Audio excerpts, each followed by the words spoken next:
think Arsenal Man City will win absolutely cracking affair. I mean, for two reasons. I think there's a lot of pride that needs to be restored at the Emirates. Well, not necessarily the Emirates, but in terms of their away performances. And Arsenal, if you check the record in the Premier League and the Cups this year, when they've had a bit of a dodgy patch, they've come back almost immediately the next game. The difference is they are up against a Manchester City side who, while they've got games at hand, can't just rely on that. You've got to go and win it. I think Yaya Toure, who's been a beast, a goal-scoring beast by the fact of the matter, will be pivotal to Saturday. As I think will Sam Nasri, he'll want to come back to the Emirates and show the faithful what they've missed out on. I think it's going to be a cracking game. I think Arsenal, whose title challenge is now dead,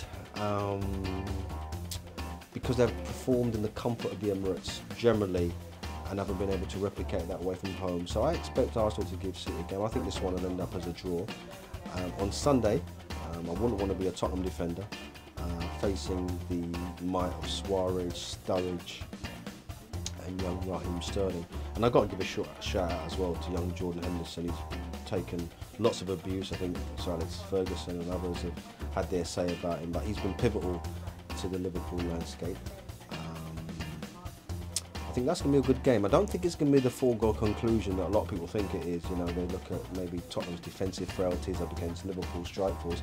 I think Tottenham, and whether we agree with what Tim Sherwood did to his team a couple of weeks ago in terms of letting them know that he was unhappy, that they needed to front up a little bit more. They did that certainly against Southampton, 2 goals down at White Hart Lane not too long ago. I think Tottenham will go their game. I just think that once again, Liverpool's desire, Liverpool sharpshooters, and what they're really aiming for will just be a little bit too much for Tottenham to withstand.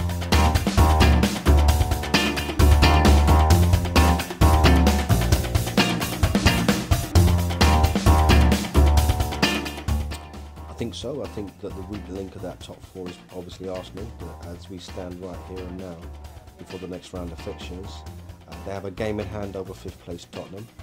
The gap at the moment is 6 points. I think if Arsenal can take that game in hand, which I think is against Swansea, and make that 9 points, I think they're almost there. There's a little bit of work to do. If there's no capitulation, which has been a buzzword for Arsenal of late, especially in away games, if there's no capitulation, Arsenal should get it. But you know, we've been saying what we've been saying, and I've been trying to make predictions all season long, and the beautiful old game has, you know, proved that we're all mugs really, and what happens on the field of play, especially in a quality season, an unpredictable season, you know. I just say watch this space with 7, 8 games to go. I think we've had a crazy season. I think it's like to get crazier.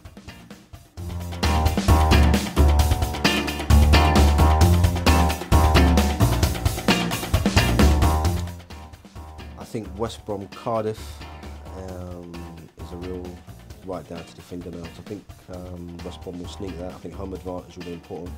I think I could see both teams dropping into the Championship. And I've forgotten the other game. Swansea Norwich.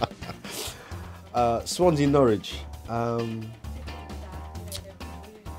I'm really alarmed by the way it's gone for Swansea. Don't forget they won the League Cup last year. Everything was good. They were playing great football. They're still playing great football. But I think it's predictable, ponderous football now, and teams have worked them out. You cannot underestimate what the loss most of the season of star striker Michu has done to their season as well. I think the sacking, the inexplicable sacking as far as I'm concerned, of manager Michael Laudrup midway through the season, I can't really explain that. And that could cost Swansea. I think there's 3 worse teams than them, so I think they'll survive. But I think they need to sort themselves out. And I think Norwich have now just done enough to survive themselves. Pleased for Chrissy Houghton. Hope he can keep his job. But I think that the powers that be at Carrow Road will have some thinking to do, and may actually end up making some hard decisions. But I hope Chrissy is there at the start of the season, because he's a good manager. This could be a watershed season for him if he can spend a little bit of money, work out a few things.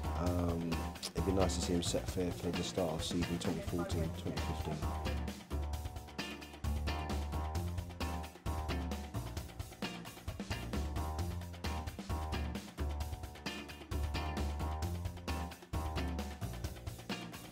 League going? Champions League draw for the remaining. They are, you know, one of the rising powers of European football. I think Chelsea over 2 legs will have a little bit too much for the French side. Bayern Munich up against Manchester United. Well, what can you say about that one? A season ago, with Sir Alex in charge of United, you would have given United a fighting chance. You still got to give them a fighting chance, but I just think that Bayern Munich, as champions, have got so much class and quality about them that they're going to be very difficult to beat. I think there's another disadvantage for United as well. They play the first leg at home. They've got to really go out and make a statement.